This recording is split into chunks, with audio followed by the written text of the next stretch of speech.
Welcome back. आप देख रहे हैं कॉर्पोरेट बाजार और चलते हैं आप सीधे वोल्वो आइशर कमर्शियल व्हीकल्स के management in fact MD and CEO mister Vinod Agarwal हमारे साथ शो में जुड़ रहे हैं। हाल ही में कंपनी ने भोपाल में अपना 8th मैन्युफैक्चरिंग प्लांट शुरू किया है।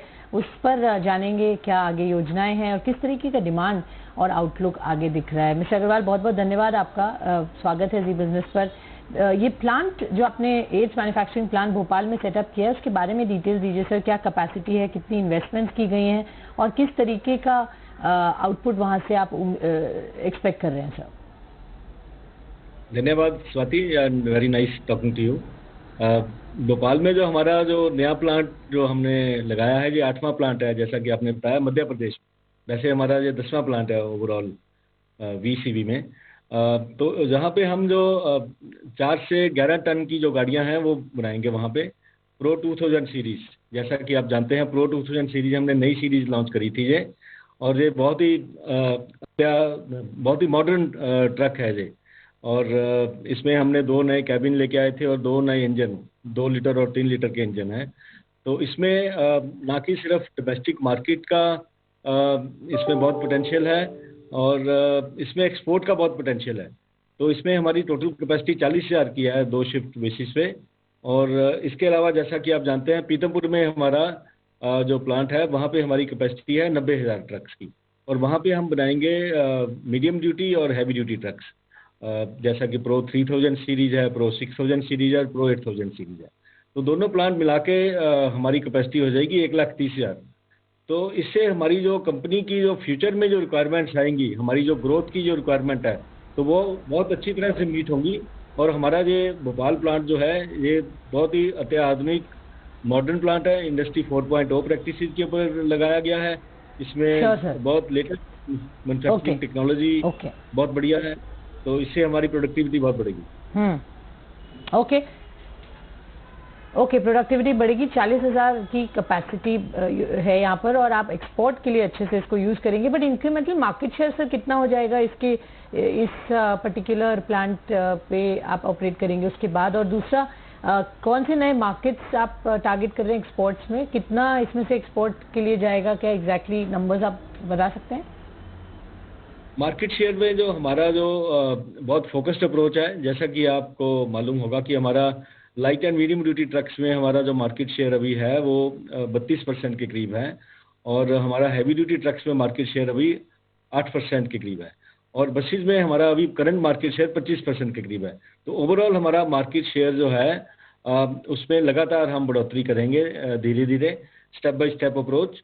और ये जो प्लांट है इससे, क्योंकि हमारी कैपेसिटी में कोई अभी प्रॉब्लम नहीं हो, कैपेसिटी हमारे पास काफ़ी अवेलेबल है, तो इसके कारण से हम मार्केट में बहुत अच्छे तरीके से पार्टिसिपेट कर पाएंगे। As far as export markets are concern, तो हमारा जो पोटेंशियल इसमें इस प्लांट से होगा वो साउथ ईस्ट एशियन मार्केट्स में, जैसे इंडोनेशिया है, जैसे मलेशिया है, तो वहाँ पे ऐसे ट्रक्स की जो बहुत रिक्वायरमेंट है, बहुत बड़ी मार्केट है। तो वहाँ पे हम ऑलरेडी एक्सपोर्ट भी करते हैं, तो वहाँ पे हमारा पोटेंशियल और आगे से आगे ज़्यादा होगा। और इसके अलावा हमारा हम यहाँ पे लेफ्ट हैंड ड्राइव गाड़ियाँ भी बनाएंगे, तो जिसके कारण से हमारा मिडिल ईस्ट में भी एक्सपोर्ट कर सकेंगे हम जो, और अफ्रीकन मार्केट्स में भी करेंगे, जैसे साउथ अफ्रीका में हम ऑलरेडी करते हैं। तो इससे एक्सपोर्ट का पोटेंशियल जो है आगे से आगे ज़्यादा ही है, क्योंकि ये ट्रक जो है ये जापानीज ट्रक्स के साथ कम्पीट करेगा और बहुत मॉडर्न ट्रक है ये। ओके, जापानीज ट्रक के साथ कम्पीट करेगा, मॉडर्न ट्रक है और बहुत सारे मार्केट्स आपने बताया वहाँ ऑपरेट करेगा। बहुत क्विकली सर एक लास्ट सवाल, स्क्रैपेज पॉलिसी जिसका सबको इंतजार है, आप क्या सुन रहे हैं? कब तक आप देख रहे हैं उसको आते हुए और उसका क्या मायने होगा क्विकली? और ये सेगमेंट अभी फिर भी अंडर परफॉर्म कर रहा है, कमर्शियल व्हीकल्स वापस नहीं आ पाया है in terms of the growth जैसे हम एक्सपेक्ट कर रहे हैं, उस पर आपका क्या कहना है? मार्केट और इंडस्ट्री ग्रोथ हम कब देख पाएंगे? सबसे पहले अगर ग्रोथ की बात करें तो मेरे को ये लगता है कि जो वर्स्ट था जो कमर्शियल व्हीकल इंडस्ट्री के लिए, वो अभी इट इज़ बिहाइंड अस। तो अभी जो आगे आप देखेंगे, आगे से आप ग्रोथ ही ना आएगी नज़र, बिकॉज अभी जो इकोनॉमी में जो लोगों का कॉन्फिडेंस था वो अभी वापस आ गया है और रिप्लेसमेंट्स स्टार्ट हो गए हैं। तो आगे से आगे आपको और ज़्यादा से ज़्यादा रिप्लेसमेंट्स होंगे। और इसके अलावा गवर्नमेंट को इंफ्रास्ट्रक्चर के ऊपर जो इन्वेस्टमेंट कर रही है, उसके कारण से टिपर्स की, कंस्ट्रक्शन ट्रक्स की डिमांड ऑलरेडी काफ़ी अच्छी मार्केट में वापस आ गई है। और ई कॉमर्स जैसी सेगमेंट है उसमें बहुत अच्छी डिमांड है। फिर अल्टरनेट फ्यूल्स में सीएनजी जो फ्यूल है उसकी बहुत अच्छी डिमांड है। माइनिंग सेगमेंट बहुत अच्छा चल रहा है। तो कई सेगमेंट्स में बहुत अच्छे चल रहे हैं। अब बेसिकली फंडामेंटली यही है कि जो रिप्लेसमेंट्स नहीं हुई हैं पिछले 2-3 साल में, अब वो रिप्लेसमेंट्स होनी शुरू हो जाएंगी। उसके कारण से आगे मार्केट में आप अच्छा उछाल देखेंगे।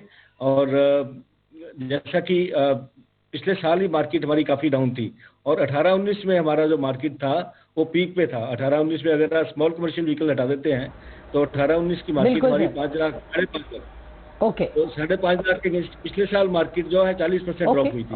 तो इस साल just give me a second, इस साल फर्स्ट हाफ में मार्केट जो है वो काफ़ी खराब थी, पर अभी जो बैलेंस 4 महीने में मार्केट जो है वो आपको ग्रोथ नजर आएगी, क्योंकि अभी 2 महीने में भी पिछले अक्टूबर-नवंबर में भी ट्रक्स में ग्रोथ है। बसेज में अभी भी डाउनफॉल है बिकॉज स्कूल अभी क्लोज है, पर बसेज में भी रिप्लेसमेंट आएगी।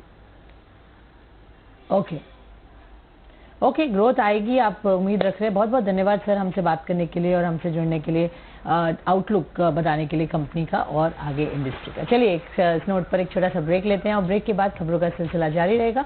सुपरफास्ट फ्यूचर्स के साथ हम फिर से जल्द आते हैं।